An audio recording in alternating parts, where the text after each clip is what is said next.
No behavior is absolute. Of there, nothing has 100%. This is the meaning. They did this because, and I like how you brought up the looking down a certain way, because that's a big one where you get it. Well, if someone looks away, well, guess what? Some people might avoid eye contact. There's cultural reasons we know about. Certain cultures don't look authority in the face.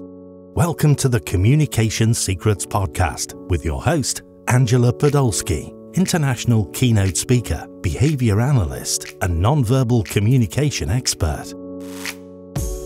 Hi, everybody, and welcome to another episode of Communication Secrets. And today we discuss communication in the police force. And I am very excited to have with us Sean. Hello and welcome. Hi, Angela. How are you? Good. How are you been? Good.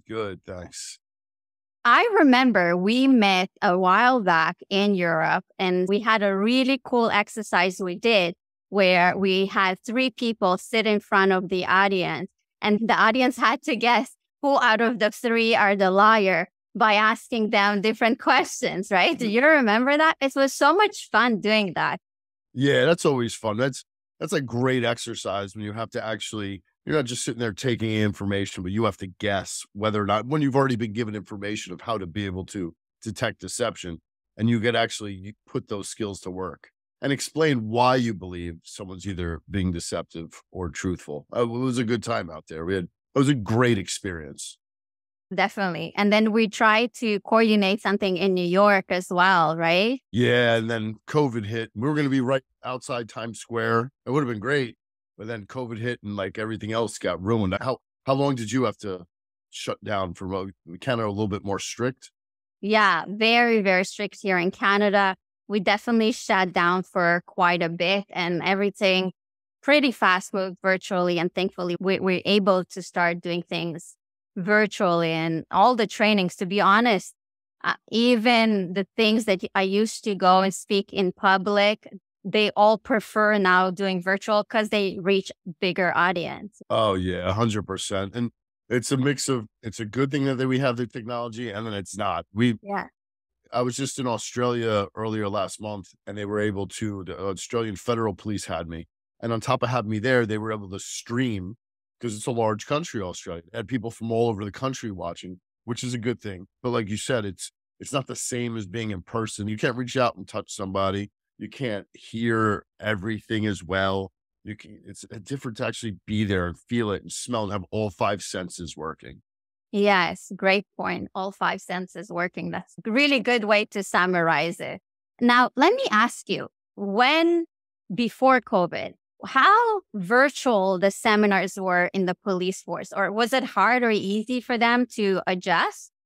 No, I think that still a lot of officers prefer to be in person. And it just is what it is. It's when you sit behind the computer screen, it's a totally different feel, because you also lose the networking, and which is very big in law enforcement and most industries.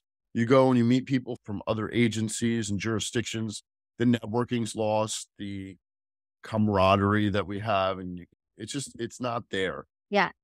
So do you think is the training, because people used to do it in person in the police forces, and because they're not familiar with some of this technology, it's harder for them to also do that? Like similar to some of the education systems, they're used to something for such a long time, and therefore they just want to do what they know. So do you think there is a combination of that there too, or is it just because they really like in person?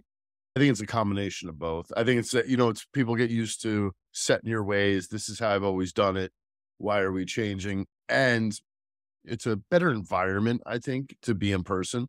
Because look right now, where we're talking nonverbal communication, we're missing complete lower body, and it is what it is, and we can discuss it. There's also that passiveness. If you've got 50 or 100 people watching you on a Zoom, I've had 1,000 on 1-hour webinars before, and I don't know what they're thinking. I have no audience reaction. Right. I have no feedback. I don't know how you feel about that, because I really like having the feel of the energy of who's in the room. Yeah. I like the idea of both. And the reason I like the idea of both, because there are people that are more introverted and they're a lot more comfortable in their own habitat. They're a lot more comfortable and observe easier the information when they are at their own habitat, when they're home or the restaurant, wherever they are comfortable. So I think some people really benefit from this. Obviously, you can't do a full day workshop the same way because of the fatigue and everything. But those things, those people benefit, I believe. And also it's easier to connect with them because we're not in their space. We're not sitting too close to them. We're not overwhelming. They are not overwhelmed with the environment. And therefore, they feel better. Having said that, as more myself, I naturally do feed from the audience as well, seeing them. For example, similar to what you said, if let's say somebody is turning away and they're crossing their hands and their shoulder, or you start seeing they taking notes or they don't take notes or they falling asleep, God knows what, right? You can see it. You are there. I like calling people on stuff. I like bringing them to the front. I'm very much hands-on like that. And virtual, you can't. You're just talking to this camera. And sometimes you cannot even see the people. It's just you and the camera. And it feels so weird because you're like, am I supposed to stay here? It feels like there's nobody here. Yep. Oh, yeah. And the thing is, in law enforcement, you said like getting the feedback. I pretty much get nonverbal. And you get a lot of laughter, but you don't get any, I shouldn't say any, there's not too many questions. When you're dealing with general population, there's a lot more questions. Law enforcement as a whole, not everybody. Usually, if I go to class with 1 or 2 questions, that's a lot. Most of the times, full day, no questions. Yeah, exactly. It's very, very different. Yeah. So I know we're talking and we got into it and it's fun, but I want people to know, who are you? Who is Sean? What's his story? Where did he come from? I know you have a really awesome canines, and we always exchange some pictures because I also got one not long ago. I know you worked also in narcotics department. So tell our audience. Okay, so I'm a former special investigations detective out here in New Jersey. Spent the majority of my career in narcotics. I was also a gang investigator and a canine handler. And now I train most prominent bilanguage trainer for law enforcement throughout the United States. To Texas alone 5 times this year. And I really believe that this is something that needs to be trained more in law enforcement in the basics, but it's not as much as people might believe that. And we can use it to assist in detecting not only deception, but also detecting aggression. And what do I mean by that is certain pre-attack indicators. And for law enforcement, there's also pre-flight indicators, such as before someone's going to run or jump in a car, which most of the general public doesn't have to worry about that unless you're that boring where people might try to run away from you mid-conversation. However, for the most part, you're going to be concerned as a member of the general public. I'm walking somewhere, someone's walking towards me, lifting up their pants, looking over their shoulder. Are they about to attack me? Well, maybe I should prepare myself to either run or defend myself if I see a few of these different indicators that might occur. And of course, using it to detect deception, everybody wants to know when they're being lied to, right? And that's it. That's a classic. Yeah. And as part of communication, you want to know, and everybody lies. Everybody. Yeah. It's one of those things. If it's small lies, big lies, everyone lies. Yeah.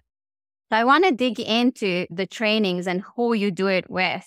And in the police force, I wonder if you came across some biases or some beliefs that when you train them, you get to see that like they believe that they can detect a deception by looking at a certain gesture. Or did you come across those beliefs that you look at and you're like, oh, this is not scientific. This is not real. But those beliefs and biases are there. Do you have examples of that? Did you come across that? Because it happens often in public sector and corporate sector where I work, where they believe, cross hands means that they're not interested, but that can mean so many other things, right? And then this person looked to the left and therefore they are lying or they didn't create enough eye contact. I wonder if that happens as well in the police force. Oh, yeah. And that's when you brought up the myths. That's how I start off both of my courses, the unmasking course and the biolanguage course. the myths of what is a reliable indicator of deception, and also absolutes in body language. I actually go over specifically the crossed arms. And I bring up how it could be a power pose. It could also be that someone's shy or timid, or it could be a self-hug, or it could be it's 5 degrees out, or Fahrenheit. You know, I don't know the Celsius equation. However, we know it's very cold out and someone's in a t-shirt. Then very good chance they're trying to keep body warmth. Or maybe someone's just comfortable standing that way. I have an overactive muscle in my upper back here. Very often I'll stretch like this just to get that release of that muscle. And it's not 100% of any particular, no behavior is absolute. Of there, nothing has 100%. This is the meaning. They did this because, and I like how you brought up the looking down a certain way, because that's a big one where you get it. Well, if someone looks away, well, guess what? Some people might avoid eye contact. There's cultural reasons we know about. Certain cultures don't look authority in the face, especially for law enforcement being authority, not some person's parents, because that's a lot of where it comes from growing up and being scolded or yelled at when you do something wrong. And don't look at me, because if you look at me, it's considered a challenge. Whereas my culture where I grew up, my father was yelling at me and I looked away, he'd be like, you look at me when I'm talking to you, because it was considered disrespectful. Right. And it's just because someone looks away doesn't mean they're being deceptive. And that's something that's gone back. There's an ancient script they found in ancient India where there was a picture of a lyre and the lyre is looking down into one side. So this is something that's been going on for centuries, where we believe that when people are looking, they must be lying to us. I was just talking to a gentleman 2 days ago at a hospitality suite after a conference, and he barely gave me eye contact. And it was, from what talking to him, same culture as me. It's just, there's also the individualistic differences. And even you and I know scientifically that people that lie at times create even extra eye contact. Yep. So then it's a whole different story. Well, then if you're trying to detect deception in police or even in business, if somebody looking at a certain deal, are they giving me the right deal or not? Are they taking it, what they're telling me is true or not? That's eye contact. You cannot judge just by eye contact, especially if you think they're breaking eye contact means they're lying, because scientifically that can be completely the opposite story. What other examples you may have for us? Let me think. I've been told things like, if someone said, I'll show a video and say, hey, why do you believe this guy could be lying about what he's negotiating about? And the person, I'll get people shouting out, oh, well, he scratched his face, scratched himself, scratched the nose. You hear a lot. And actually the video is the shaking of the head, yes, as opposed to no. And the culture in the United States and many cultures, the affirmation and negation. So if I, in that video, it's, hey, I told you that's the best I can do, when I go like this, very slightly. No, there's a no there, something's off. But it doesn't mean I'm lying, right? We know that. And different cultures, we know the Bulgarians do the opposite. Yeah. Bulgarians will go, it's hard for me to do because I'm not used to doing it. No and yes. It's yeah, exactly. Right. And the Indian culture is completely different story with their head, right? They have million of other signs for their head tilt, and each tilt means something else. And if we working in an international world, what we are, especially where you and I live, then doesn't mean much, right? You really have to investigate that culture to really understand what each nod means, because just a little deviation can mean a completely different thing. And, it breaks down to just so much of culture on top of individualistic preferences. Some people constantly have a nose twitch. It doesn't mean that they're disgusted all the time. Yeah. And, just traveling around the world, one thing I really like to watch is how people eat. If you go to Europe, it's a different way they use utensils. I don't know how you use your utensils. In the United States, we switch. Yes. You switch the fork, and we just kind of stab and scoop. I know. I grew up in Europe. I was raised by European side. And then when I came here and they switch, I'm like, oh, they're such lazy people. They constantly switch. What? Just keep it. It's not even efficient. Like you constantly switch. It's not efficient, So it was really funny for me, coming from a very different background as well. Yeah, just that makes a big difference. It's funny because I think it's lazy not to switch because like you said, I'm like, well, just switch and then you start going. But it's almost like a fancier movement when I watch in Europe or Australia. It's just, and nobody's switching, and that's the things. If you look and you pay attention to people, you can pick up sometimes where they Yeah. might be from. Like in the United States, many people don't walk around with their hands behind their back, like Yeah. holding in, but you'll see that a lot with other cultures that have moved to the US. You'll see it with Italians, Ukrainians, the Pakistanis, Asian Indians, and other cultures. But you could kind of pick up, okay, that person very likely was born here or born somewhere else without even hearing an accent and speaking with them. Yeah, true. Another question just came to mind is, I wonder in the police force, what are the 3 things that in communication internally or on the street, linguistically or non-linguistically, what do you think are the 3 things through the whole communication pie that they may be missing or need to be trained on?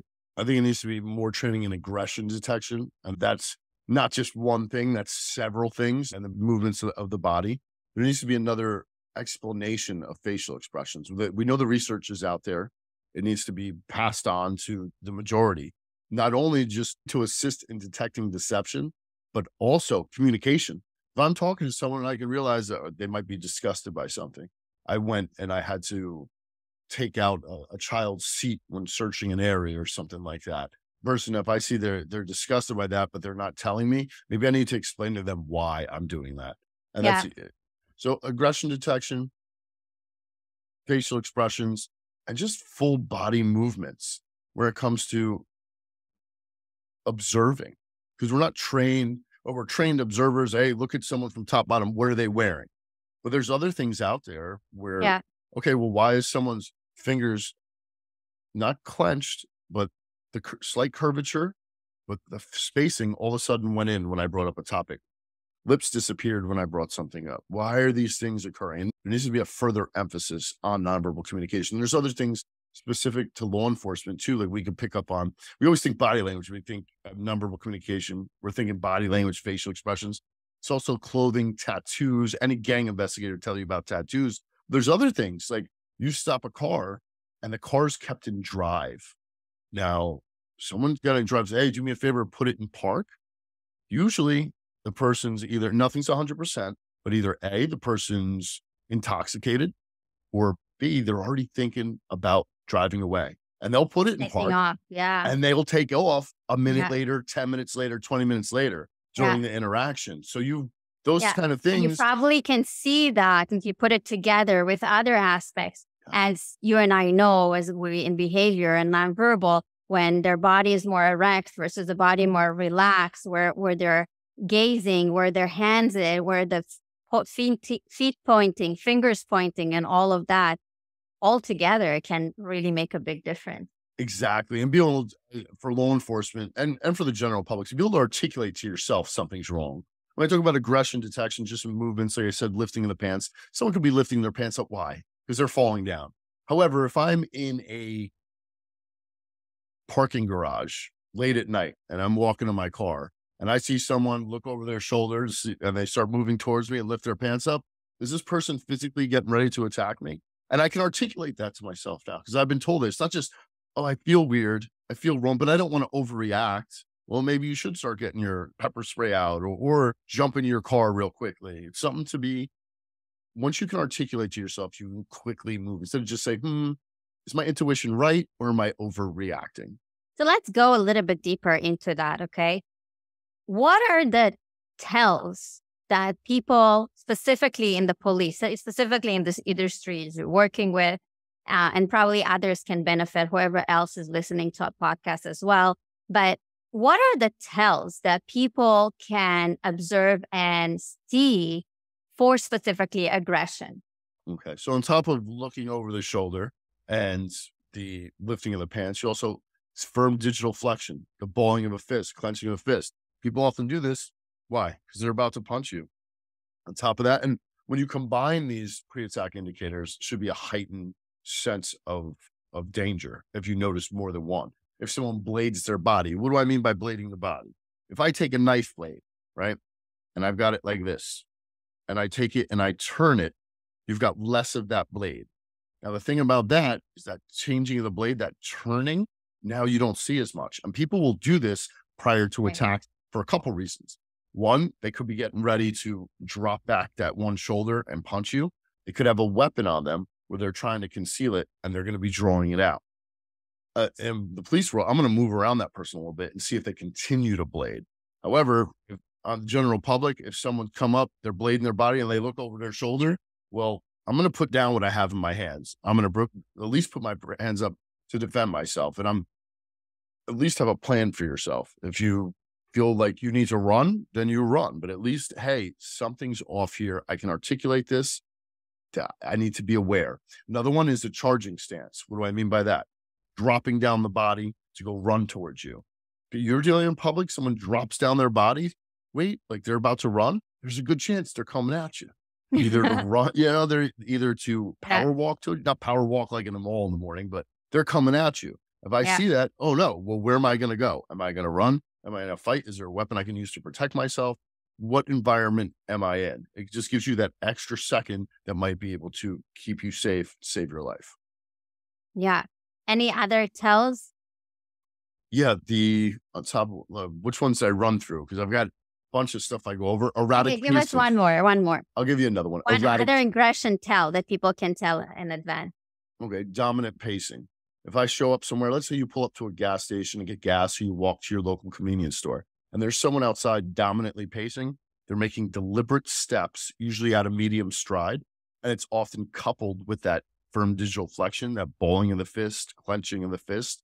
If I see that, maybe you want to go to another store, or at least when you walk in that store, know this person might have aggression issue that they want to take out on you. They might have gotten into a fight with somebody inside and they end up losing it on you. And well, wow, why would they do that to me? I didn't do anything wrong.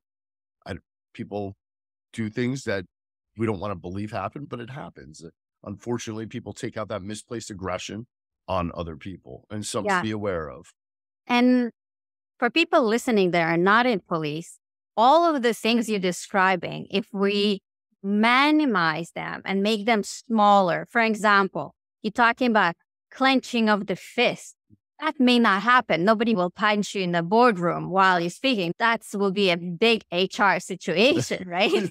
So that may not happen. Having said that, you will see some of those signs by their hands, let's say, a little bit more clenched, their teeth maybe a little bit more clenched, or they're not sitting as loose, or they're not as animated. Something is going on there that maybe is not really good for the business or the contract you're trying to sell to that person. A lot of those things that you've been talking in the police force, which is really important and I think makes a huge difference. They also apply to the boardrooms, just in a little bit different context. And it's a lot harder, I find, from sometimes my experience to even identify those things, because a lot of them are more suppressed, right? Where in your world, there will be a lot more expressed. They're not as suppressed, and they will be, okay, the clenching is really clenching, where in the boardroom, it will be, okay, their muscles contracting. And then you really have to be observing that muscle contracting, that their jaw, those lips are contracting, but they're not contracting fully. They're just a little bit getting pressed. And you have to keep your eye really trained to be able to observe those things. Because as you and I know, this is not to sit and watch the person, because that is pretty creepy, right? You don't sit and watch the person. It's the same as going to the gym. You train your muscle, and then your muscle just takes over and naturally carries you around, right? And becomes part of your intuition. It's like you said, that you're going to have someone maybe in the boardroom clench their fist.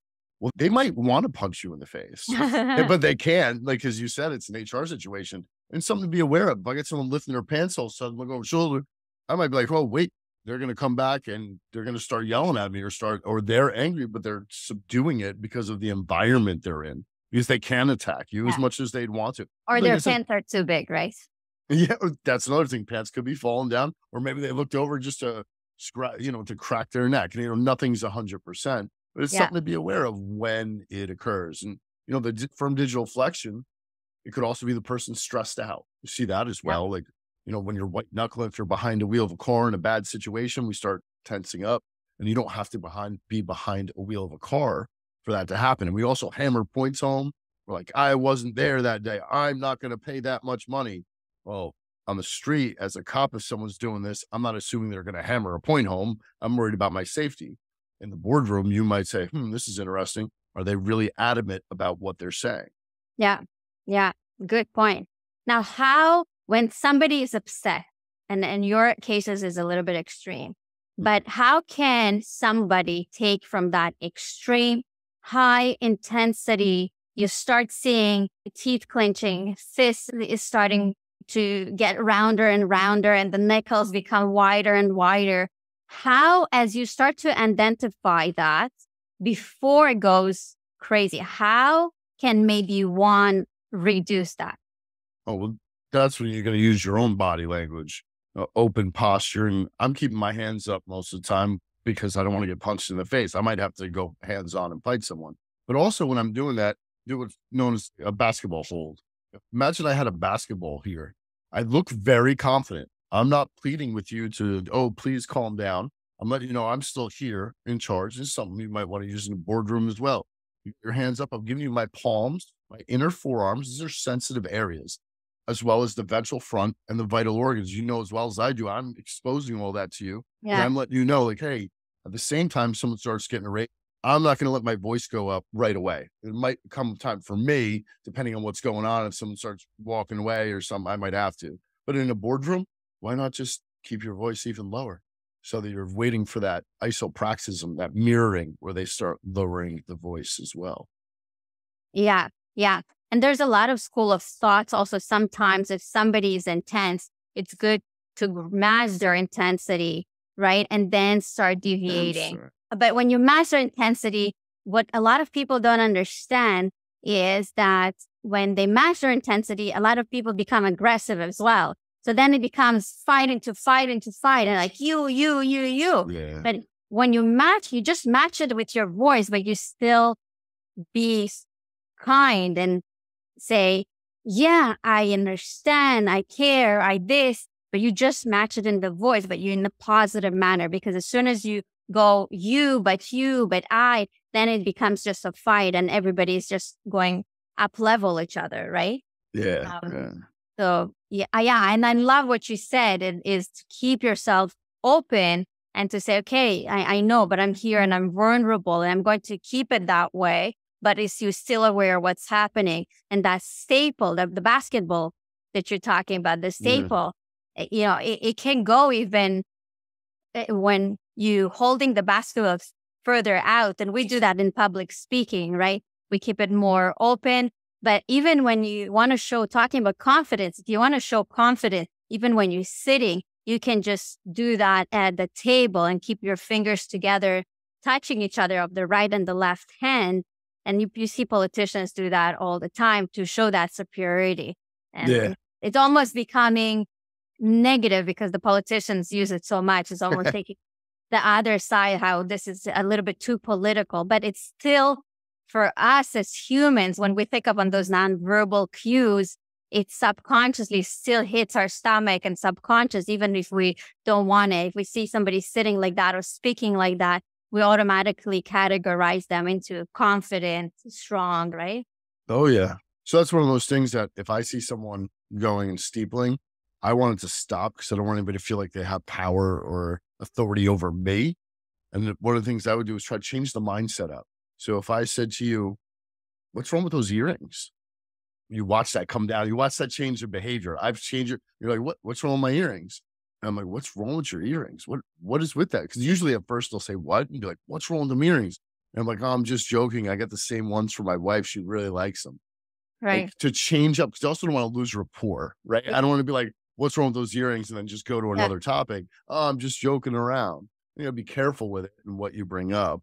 Yeah. It's like if someone else, maybe the shoes or something else that's in the room. Where'd you get this thing? Depending on where you are. Oh, I'm joking. I got the same thing at home. My family has it, something like that. Because you obviously do not want to lose rapport in most situations, especially a business deal. Yeah. And I talk about it often. I have to change somebody else posture in a sales dynamics where somebody, let's say, sits and their hand is crossed and you trying to sell them, right? And you don't want them to stay in the cross position. Even if they're cold, it's not really good because they're getting more and more reserved. That we know from science. The more you keep yourself closed, the more you start feeling that way. The more you keep yourself more open, the more there's movement, then the more open you are. You don't want to keep them. It doesn't mean they're not interested. We just don't want to keep them in that position. And then you can just ask them, like, do you mind passing me this? Or can you come lean in here and take a look over that, right? I want to show you something on my iPad or on my Mac. And automatically you're switching from them having a back position, cross hands, to a front position, just by asking them to pass something or come, I doodle something. I love doodling because that brings people in too, right? Okay, I doodle something here. I just want to show you something. This is how my brain works. I'm just painting things on my paper here, right? Yeah. But that's another way that I like it, which is kind of what you're saying, just more in a business setting. It helps a lot to change when you change the posture. Bring them in, make them more cozy with you, build rapport, build trust as well. Because we only get comfortable and close with people we like. Yes. So you're naturally creating that. But it's very important to know not to create it too early. If you create it too early, you're creating the wrong effect. If you have zero rapport, you just met them and you start bringing them in and they're not ready for it, there is a big problem. You're actually pushing them away versus bringing them in and make them feel comfortable. Oh, yeah. And I think, especially from where I live, if I meet someone somewhere and they come up, different parts of the country, we talk about culture. If I go down south, if I go to Texas, people walk out of a restaurant, a store, and say, "Hey, how are you doing?" You do that to me in New Jersey, but who's this? Don't talk to me. Like you wouldn't go to a bar right away in New Jersey. If I'm going for dinner, you're not going to have people talking to you. There's a good chance you will sit there. You sit there for hours, unless you got friends there or someone that's really intoxicated. No one's talking to you. I've never been to a bar in Texas where I don't start talking to everybody. Yeah. Oh, I'm sorry. I don't start. They start talking to me. Yeah. So there's also that culture. And they don't do it right away as soon as you sit down. But like you said, they wait a little bit. And I'm like, "Oh, what'd you get to eat?" And I'm like, "Oh, yeah, I'm in Texas. They're friendlier here." Like, guards down. Okay, that's okay. They're not going to come after me if they say hello, right? Exactly. And Your fist is not flinching, right? Exactly. And it's a friendlier area. And I'm literally every time, because I travel a lot and I go to Texas a decent amount. And when I'm in Texas, you go to a bar usually to eat dinner, or the restaurant's bar, and it's the friendliest place in the world. I know what everybody does for a living, where they grew up, what their kids do, and it's a different environment. The culture's different. Where here, you would have to work a lot harder to build rapport with somebody that you didn't know if you were trying to elicit information from someone in public. Yeah. Talking about eliciting information, do you have any tips how police officers can elicit more information? Oh, yeah. And this, not just police officer, but general public, reciprocity, a big one. So what do I mean by that? I want to know where it is that you live. I tell you where it is that I live or where I grew up. I want to know where I grew up over here. Oh, I live a lot of people will give you that information afterwards. If I said to you, "Hey, I own 2 dogs."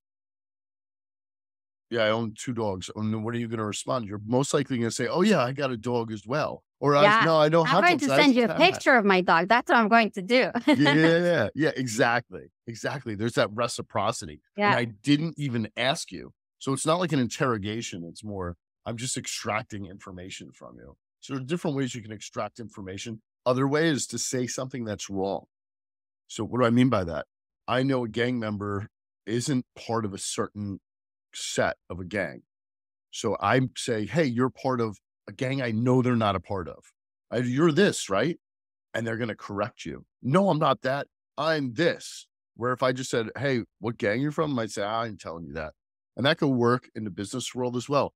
"Well, I know you guys don't have this type of funding." Well, yeah, we do. Trying to get something where they're going to say that is incorrect and get them to correct you and give the correct info. Yeah, that's great. That's great. Now, I know you have a book that came out not long ago.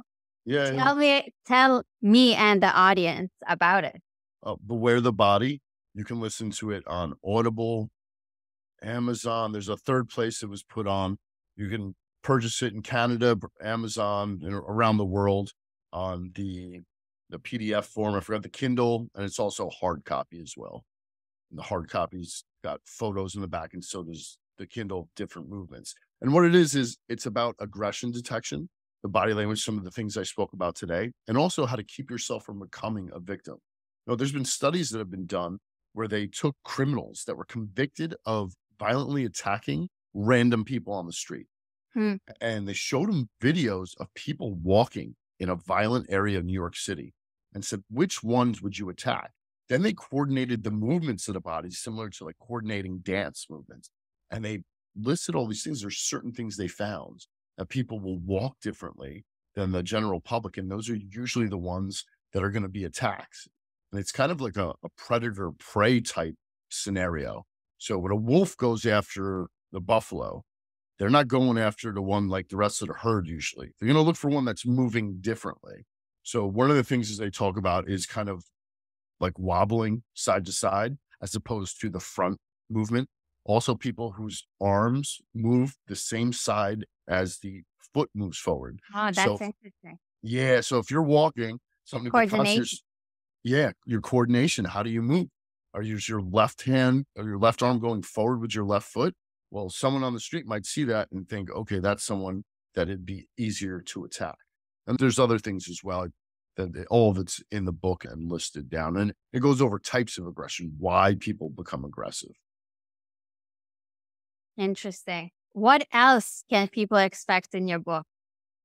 So we're going to start off, when you start off the body language section in the beginning, goes over the basics. Because you can't go anywhere without the basics. It's going to go over observing, how to observe, different ways you can do it, such as watching YouTube and turning off the volume, going out in public and what it is you should be looking for. And like you said, you're not staring at people in public because that is creepy, but you can go sit in a very high traffic public area. And most of us live in cities or at least suburbs where it's close. And even so, you go to the mall or the Walmart and just watch people, how they meet, how they move on, full body, not just the head, not just the hand, watch paying attention to the lower body as well. Yeah, that's great. I actually tend to stare, not on purposely, but what happens to me is, let's say my partner and I would go to a restaurant and I find a few people that I find really fascinating. Yeah. And I just get locked into it. It's almost I'm not in my physical space. It's almost I'm there with them. And it's so weird. And my husband has to tap me on the shoulder and say, hey, listen, you are doing this again. Really? It's a bit creepy because you get so engaged sometimes. I don't know if it happens to you, but I get so engaged when I see something interesting. It's very hard for me to disconnect from it. So that's probably better off. At least you're looking. I'm a guy and I'm like this. So if I'm doing the side eye, like seeing it, I'd probably look creepier. It's probably more intense. But if you were looking, I'm like, all right, she's just thinking at least. You know what I mean? Yeah. She's spaced out. But I try to use the peripherals as much as possible. Yeah, for sure. Like, that's much better. Yeah. And if you go to a high traffic place, you can kind of just, think New York City. You just look out. No one's looking, paying attention to what's going on. Definitely not having anybody say hi to you like in Texas. There's just too much going on. Yeah. So let's talk about paying attention, this word you use. Yeah. How attentive do you think people are? Not. I think most people are inattentive. If you go around in public, there's a lot of people walking through parking lots, walking through the mall, walking through city streets with their phone in front of them, staring at the phone. You're not even paying attention. You're pretty much asking to be a victim because all I have to do is run up behind you. Not me. I'm not attacking anybody, but all somebody has to do is come up behind you and punch you in the head and you're laying on the ground.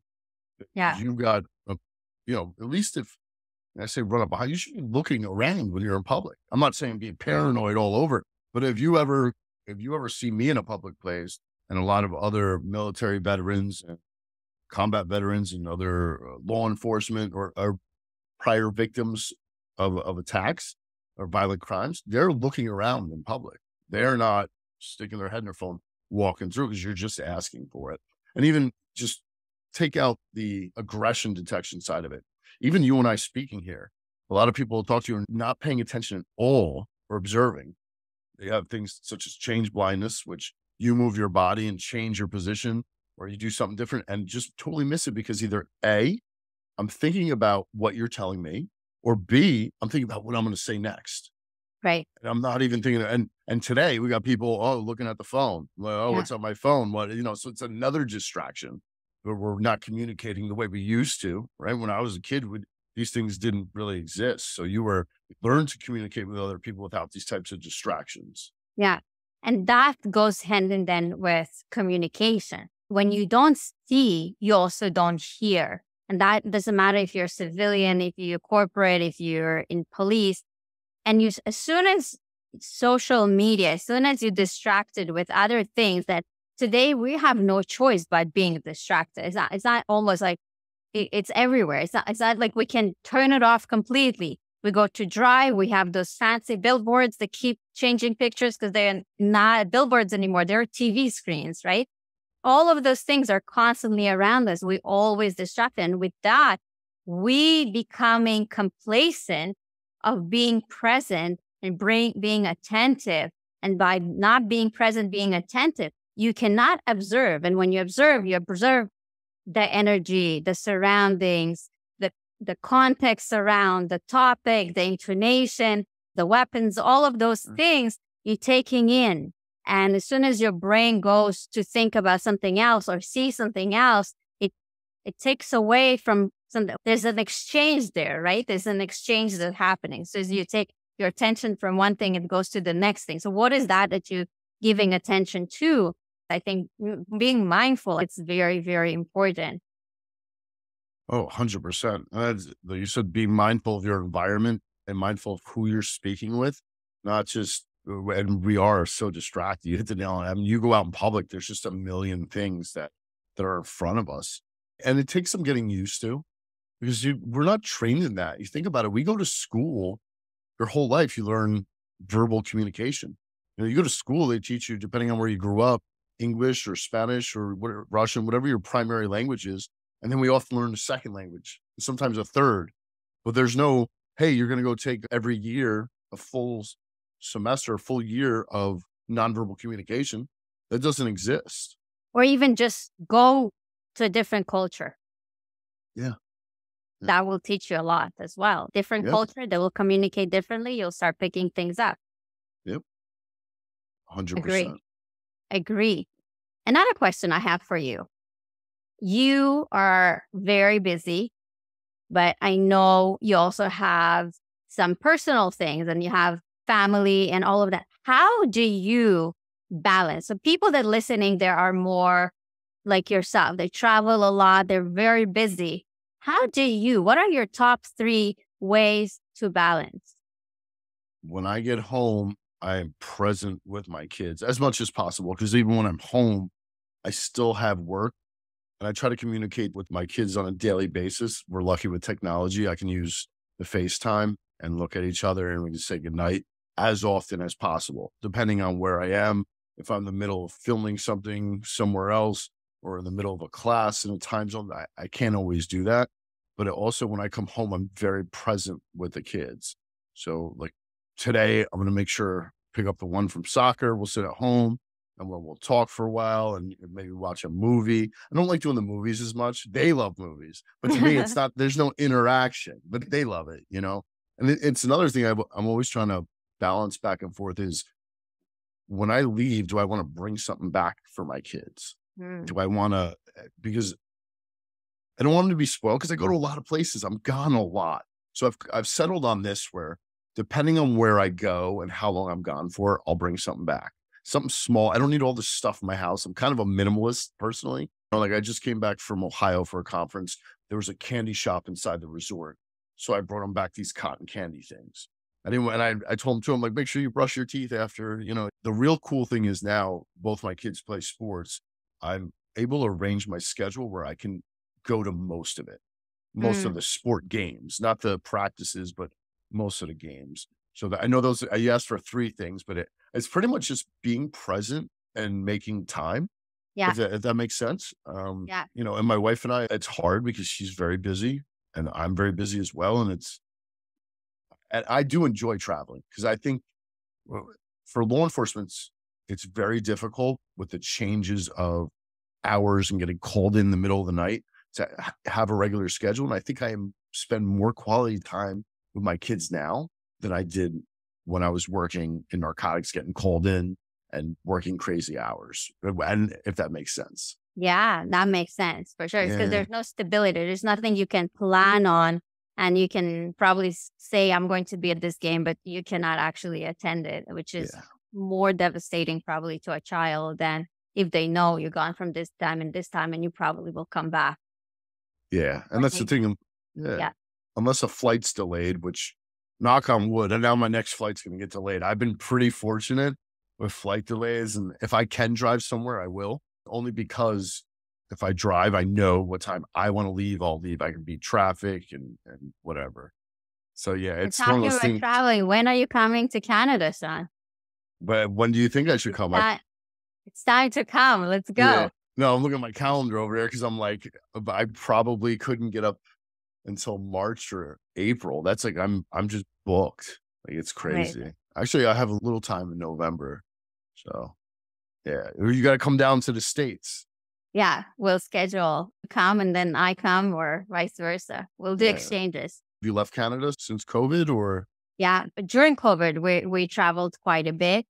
And then my last trip was in Dubai. I was speaking in an event there. That event was specifically about education and how emotional intelligence is missing in the education system. And I was speaking mainly about how communication is missing from the education system. And hence why we created this podcast to help people really understand what communication is. As you said, we learn in school just a function of it.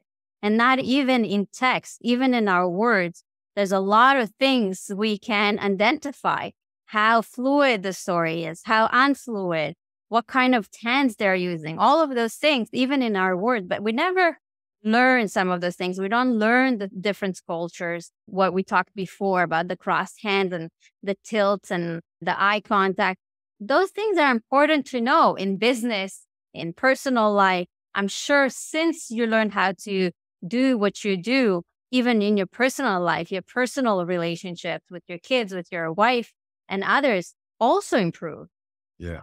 Oh, 100%. And that's one thing in law enforcement, people always say, well, do you ever see things with friends and family that you don't want to see if you think someone's being deceptive? I'm like, yeah, but you also see when someone might be upset and not telling you, inner corners of the eyebrows being raised and subtle sadness, or someone's disgusted with something you said or did, a nose wrinkle, raising an upper lip. And you're like, okay, maybe I should explain why I said this or why I did this to that person. So yeah. It definitely blends, and it helps. Communication's communication. It's part of life. As long as you're around other people, you're communicating. And you're also communicating with yourself. You're communicating with yourself internally. And that's where self-awareness as well, I believe, is extremely important, because I think everything you, as you know, feeling will show up in your nonverbal communication, how you're feeling, how you are talking with yourself, what's your self-talk, what's happening there, because that will also lead your conversations, right? So if you believe something, you believe somebody's bad or etc., you will talk about it inside. You will show it through your nonverbal because you feel it, many, many other ways. So self-awareness is also a big part of it, in my opinion. Yeah, 100%. Well, it is awesome speaking with you. I know all our conversations are always amazing. We always miss talking to each other, and our time always flies together. So I appreciate you coming on our podcast. Please tell our audience, where can they find you? The best way to find me, if you want to email me, if you have questions, some training at onefacetraining.com. Otherwise, if you go on Instagram, Sean Grogan Body Language. So SeanGrogan Body Language. That's my Instagram handle. I could give you my Facebook, Sean Grogan, but I don't put anything on there. Like, we're Facebook friends. You're never going to see anything posted for me unless it's in a specific law enforcement group. So that's the best way if you want to follow me, see what I do, see things I post. That's awesome. Thank you very much, Sean. Thank you. If you enjoyed this episode, please leave us a review, like, and follow so you can get notified on the upcoming releases. Thank you. Thank you, Sean, and have a great one. Thanks, Angela. You too. Thank you for listening to another episode of Communication Secrets. We hope you enjoyed this episode. Subscribe, comment, and ask your questions, as we always love hearing from you. Make sure to share this podcast with others, leave a review, and click that subscribe button to get notified on the upcoming episode releases. Thanks for supporting us in our mission. See you next time.